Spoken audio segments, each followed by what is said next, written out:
কিন্তু আওয়ামী লীগ কি তার অবস্থানটা বুঝতে পেরেছে, মানে যে 5ই আগস্টে তার যে পতন হলো, কি কারণে পতন হলো, সে কি সেই অবস্থান? না, আপনি যদি ওই তর্কে যান আমার মনে হয় যে বুঝে নাই। কারণ শেখ হাসিনার বডি ল্যাঙ্গুয়েজ, কথাবার্তা যা, তাতে তো মনে হয় না যে তাদের কোনো রিগ্রেট ফিল তারা আছে। তাহলে তারা কি ফিরে আসার মানে আশা রাখে কিনা, কিংবা তারা আসলে ফিরে আসার? আমি শেখ হাসিনাকে মাইনাস করার চিন্তা করব। এরকম এরকম এরকম স্বৈরশাসন যিনি চালিয়ে গেছেন, সেটা কি আপনি কিংবা কোনো কেউ ডিক্টেট করে দিতে পারবে ওই দলের? আমি বলছি মানে কি যারা ডিসিশন দেবে, আমি তো আর কেউ না, আপনি না, মানে কেউ কি ডিক্টেট করে দিলে সেটাও তো আরেক ধরনের প্রশ্নবিদ্ধ হবে, যে একটা রাজনৈতিক দলের নেতৃত্বে কে থাকবে সেটা কি আমরা ডিসাইড করে দেব? করতে পারি, কারণ উনি যে অপকর্ম করে গেছেন সেখানে ওনার রাজনীতি করার অধিকার থাকে না। তো ওনার রাজনীতি করার অধিকার না থাকলে, এবং রাজনৈতিক দলগুলো তো গণতন্ত্র চর্চার একটা সত্ত্ব আছে অলরেডি আমাদের এখানে, আমাদের ইলেকশন কমিশন তো আছে, ইলেকশন কমিশনের অনেকগুলো সত্ত্ব তো আছে। সেই সত্ত্বে যদি আওয়ামী লীগ একটা স্বৈরতান্ত্রিক দল হিসেবে এখনও থাকে, এখনও যদি মানে শেখ হাসিনার একটা হাতের পুতুল হিসেবে থাকে, তার মানে তার পারিবারিক মানে আরও তাহলে তার পারিবারিক সম্পত্তি হিসাবে থাকে, তাহলে তো এই রাজনীতি দলকে ক্ষমতা ইলেকশন করতে দিবে কি না দেবে সেই ক্ষমতাও তাদের আছে। কিন্তু আমি ওইটাতে যাচ্ছি না। আমি বলছি রাজনৈতিক দল হিসাবে যদি আমি বিশুদ্ধভাবেই ইলেকশন আসতে চাই, আমরা যদি আমাদের ভুল স্বীকার করি বা যেভাবে হোক, তারা যদি ক্ষমতা আসতে চায়, রাজনীতি পার্টিসিপেশনে তাদেরকে সুযোগটা যদি আপনি দিতে চান, তাহলে এটাতে কিন্তু একটা ইনক্লুসিভ ভাবে রাষ্ট্র এগিয়ে যাওয়ার সুযোগ থাকবে। আদারওয়াইজ এই বিরোধটা থাকবেই থাকবে। তো আমরা আসলে রাষ্ট্র হিসাবে যেভাবে এগিয়ে যাওয়ার, এবং শেখ হাসিনা যেভাবে প্রপাগান্ডা চালাচ্ছে, রাষ্ট্র আমি কোথায় রেখেছি আর কোথায় পড়ে গেছে, সেই প্রপাগান্ডাগুলো আরও এস্টাবলিশড হবে।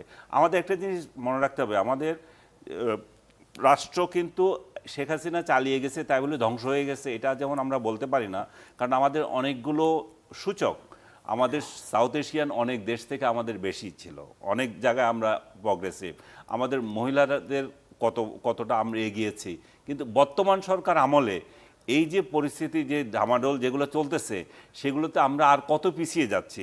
রাষ্ট্র হিসাবে আমাদের যে বাইরে গ্রহণযোগ্যতা ছিল সেটা আমাদের কতটুকু নামছে, আমাদের পাসপোর্টকে কত দেশ গুরুত্ব দিচ্ছে, আমাদের ভিসা, ইভেন শ্রীলঙ্কাও বলতেছে আমাদেরকে ভিসা দেবে না। তারপরে সিঙ্গাপুর, আদার্স কতগুলো কান্ট্রি, নতুন করে 5, 6, 7 দেশ আমাদেরকে, ইভেন আমি ওই দিন রাতে শুনলাম যে উজবেকিস্তান পর্যন্ত আমাদের ভিসা দিচ্ছে না। তো তার মানে আমরা কোথায় যাচ্ছি সেগুলো চিন্তা করতে হবে। আমরা কি যে এই বিভেদের রাজনীতি করে আমরা নিচে যাচ্ছি কিনা? আমরা যদি আওয়ামী লীগকে যদি আমরা মাইনাস করতে চাই, এটা কৌশলগতভাবে নিতে হবে। কিন্তু আপনি প্রকাশ্যে তুমি থাকবেই না, তোমাকে আমি উচ্ছেদ চাই, তোমাকে আমি কতল চাই, যে রাজনীতি চলতেছে সেটাকে আমাদের প্রতিহত করতে হবে। শোনো, একটা মিনিট আমি বলি, এই রাজনীতি আজকে আমি একটা উদাহরণ দিই, আমি তুষারদেরকে অনুরোধ করবো, তারা এটা কি করবে আমি জানি না। শিক্ষাঙ্গন টোটাল একটা ধ্বংসের মুখে গেছে। শিক্ষা সামনে জীবনে কি যাবে আমি জানি না। আপনি আমাদের মধ্যবিত্ত শ্রেণী বেশিরভাগই ছেলেপেলেরাই তো পড়াশোনা করছে, উচ্চবিত্তরা তো বাইরে চলে যাচ্ছে। এই ছেলেগুলো যদি শিক্ষা না পায় তাহলে এরা কী দেবে? ছাত্র শিক্ষক সম্পর্ক আজকে যে পর্যায়ে গিয়েছে, এবং ইউনিভার্সিটিতে পড়াশোনা যে মাত্রায় মানে ধ্বংস হচ্ছে, এরা যদি আহ্বান না জানায়, এরা যদি এদেরকে সংশোধিত হতে না বলে, তাহলে এটা চলতে থাকবে। আজকে কুষ্টিয়ার যে একটা ইউনিভার্সিটিতে ছাত্রলীগের 2টা ছেলে পরীক্ষা দিতে গেছে, তাদেরকে পরীক্ষা দিতে দেওয়া হয়নি। কেন দেওয়া হয়নি? তারা ছাত্রলীগ করে সেই জন্য। ভাই, ছাত্রলীগ করেছে সেই জন্য, এই যে এরা আগে তো শিবির করেছে এই জন্য তুমি কাউকে পরীক্ষা দিতে দিবে না, এটা তো হতে পারে না। তারা যদি কোনো স্পেসিফিক অপকর্ম করে থাকে, তাদের বিরুদ্ধে যদি মামলা থাকে, সেটা সাজা হবে।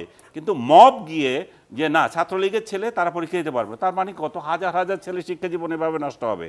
পরে থানার ওসি বলতেছে না তাদের বিরুদ্ধে কোনো মামলা নাই, তাদের বিরুদ্ধে মামলা নাই, তাদেরকে 2টা আমার পেন্ডিং মামলা দিয়ে দেবো, ওদের কথা হাজার হাজার মামলা আছে দেওয়ার জন্য। এই সংস্কৃতি থেকে আমাদের বের হতে হবে।